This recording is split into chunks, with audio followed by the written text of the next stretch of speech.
Good morning, students. I am Smriti Gusai, and today we are going to talk about chapter 12 of class 12th, that is biotechnology and its applications.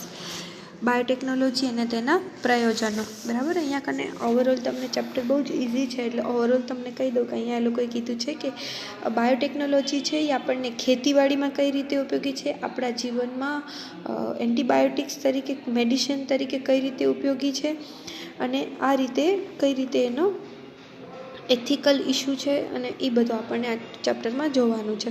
બરાબર, તો સૌથી પહેલાં આપણે વાત કરીએ કે કોઈ પણ બાયોટેકનોલોજીની પ્રોસેસ હોય છે એનામાં આપણે આગળના ચેપ્ટરમાં વાત કરી કે કઈ રીતે તેનું ડીએનએ આપણને ચેન્જ કરી શકીએ છીએ. એ બધી પ્રોસેસ તેનામાં જોવા મળે છે, બાયોટેકનોલોજીમાં જોવા મળે છે. વધુ પ્રકારે આપણે એનામાં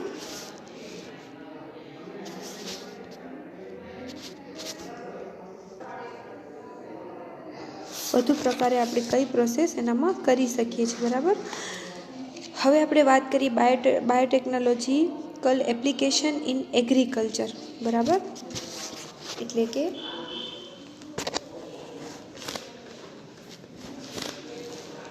ખેતીવાડીમાં બાયોટેકનોલોજીના પ્રયોજનો.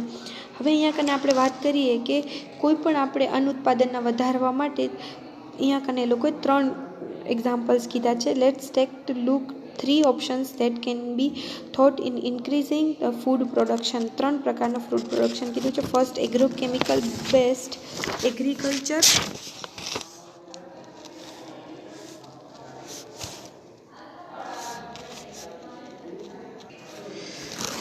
અહીંયા કને ફર્સ્ટ વાત કરી છે એગ્રોકેમિકલ આધારિત ખેતી, સેકન્ડ કાર્બનિક ખેતી, અને થર્ડ જનીનિક ઇન્જિનિયરિંગ પાકો આધારિત ખેતી. બરાબર, તો સૌથી પહેલી આપણે વાત કરીએ એગ્રોકેમિકલ આધારિત ખેતી, એગ્રોકેમિકલ બેસ્ડ એગ્રીકલ્ચર. બરાબર, એનામાં શું હોય છે? ફર્સ્ટ ઓફ ઓલ કે એગ્રીકલ્ચર આધારિત જે પણ ખેતી હોય છે, ફાર્મર હોય છે, એ વધારે ખર્ચાળું હોય છે, એટલે દરેક ખેડૂત એને પોષણ પૂરું નથી પાડી શકતું. એટલે કે હરિયાળી ક્રાંતિનો 3 ગણો અન્ન પુરવઠો પૂરો પાડી શકાય નહીં, કેમ કે આજે માનવ વસ્તીમાં ખૂબ વધારો થયો છે, અને આ પાકોની જાતિ વડે જ નહીં પરંતુ કુશળ વ્યવસ્થાપન એગ્રોકેમિકલના લીધે છે. આમ છતાં વિશ્વમાં એગ્રોકેમિકલનો ઉપયોગ ખેડૂતો માટે ખૂબ જ ખર્ચાળ છે, જે પરંપરાગત ઉપયોગ દ્વારા વર્તમાન જાતિઓમાં પાક ઉત્પાદનમાં વધારો સંભવ નથી. The green revolution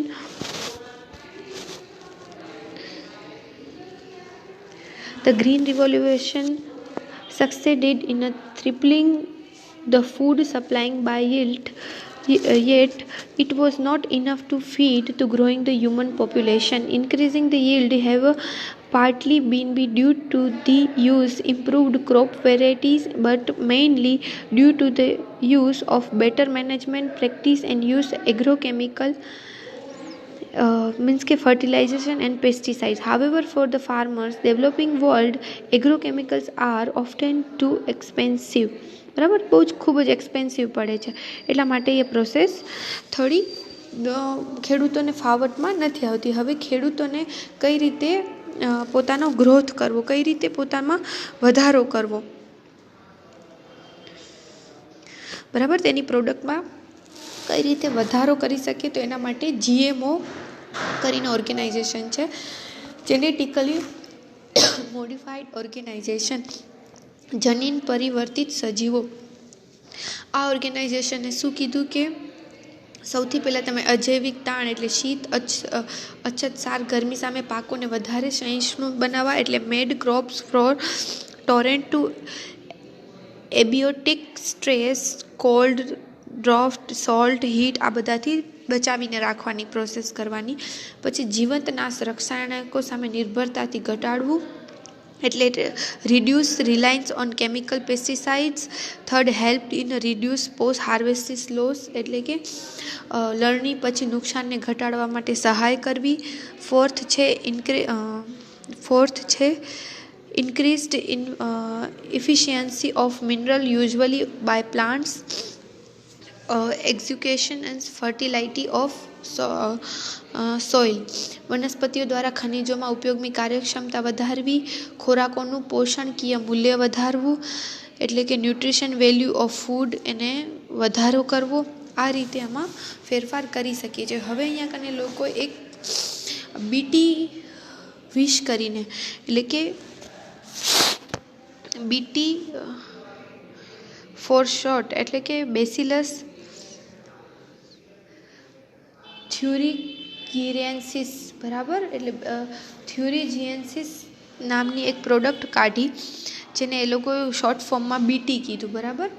A BT શું કરે છે કે દરેક પ્રોડક્ટ હોય છે એને એ ઉપયોગમાં લેવામાં આવે છે પ્લાન્ટ માટે, કે એને નુકસાન નથી કરતો, બરાબર. આજે ઘણા બધા એવા પ્લાન્ટ્સ હોય છે કે જેનામાં જંતુનાશક દવાઓ નાખવામાં આવે છે, બરાબર. એટલે કે some of the application of biotechnology in agriculture that you will be study in detail are the production of pest resistant plants which could decrease the amount of pesticide used. Bt toxin is produced by bacterium called Bacillus thuringiensis, જેને short ફોર્મમાં BT toxin પણ કહે છે, કે જે been cloned from the bacteria and be expressed into the plant, providing resistant insects without the need insecticides. In effect created by biopesticide example are bt cotton, bt corn, rice, tomato, potato and soybean egg. આ bacteria જે BT વિષ છે એ શું કરે છે, કોઈ પણ bacteria વનસ્પતિઓમાં જોવા મળે છે કે જે વનસ્પતિઓને નુકસાન કરતું હોય તેવી જાતિઓને નાશ પામે છે, અને આ રીતે બાયો પેસ્ટિસાઇડનું નિર્માણ થાય છે. અને દાખલા તરીકે બીટી કપાસ, બીટી મકાઈ, ચોખા, ટામેટા વગેરે સોયાબીનમાં ઉપયોગી થાય છે. હવે કહે છે કે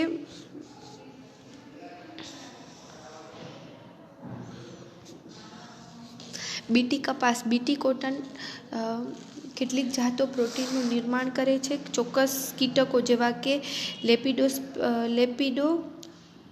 લેપિડોટેરા, કોલિયોપ્ટેરા અને ડિપ્ટેરનને મારી નાખે છે, અને બી યુરિએન્સી પોતાની વૃદ્ધિ અને ચોક્કસ અવસ્થા દરમિયાન કેટલાક પ્રોટીનનું સ્ફટિકાનું નિર્માણ કરે છે. આ રીતે બીટી કોટન છે એ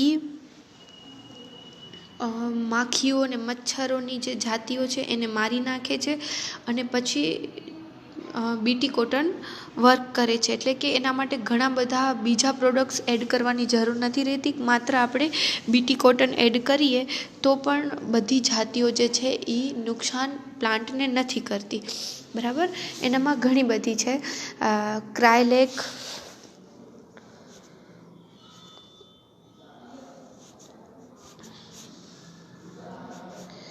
ઘણી બધી છે એનામાં આપેલી છે, ક્રાયલેક, ક્રાયલેબ, આ રીતે. અહીંયા આપણો ફર્સ્ટ ટોપિક જે છે વનસ્પતિઓને પ્રતિકારકતા, એટલે કે પેસ્ટ રેસિસ્ટન્ટ પ્લાન્ટ, એટલે કે જેનામાં આરએનએ અને ડીએનએની ઇન્ટરફરન્સ આપણે જોઈ ગયા હતા, બરાબર. એનામાં શું કરે છે એ લોકો, કેટલાય પ્રકારની વનસ્પતિઓ પરજીવી તરીકે હોય છે, તેને અટકાવવા માટે ઘણી બધી યોજનાઓ સ્વીકારવામાં આવી છે, જે આરએનએ અંતક્ષેપ એટલે આરએનએ ઇન્ફરેન્સ પ્રક્રિયા પર આધારિત હતી. આરએનએ સુકોષ કેન્દ્રીય સજીવોમાં સુરક્ષા માટે એક પદ્ધતિ છે, અને આ રીતે એગ્રોબેક્ટેરિયમ વાહકો ઉપયોગ કરી સૂત્રકૃમિ જમીનોને વનસ્પતિઓમાં પ્રવેશ કરાવી ચૂક્યા છે, જેથી યજમાનના કોષો એટલે એકબીજાને નુકસાન પહોંચાડતા નથી, બરાબર. તો અહીંયા આપણે આ ટોપિક છે એ પૂરો કરીએ છીએ. હવે નેક્સ્ટ ટોપિકમાં આપણે વાત કરશું ઔષધમાં જૈવ ટેકનિકનું પ્રયોજન, બાયોટેકનોલોજી એપ્લિકેશન ઇન મેડિસિન. આપણે નેક્સ્ટ ટોપિકમાં વાત કરશું. Thank you.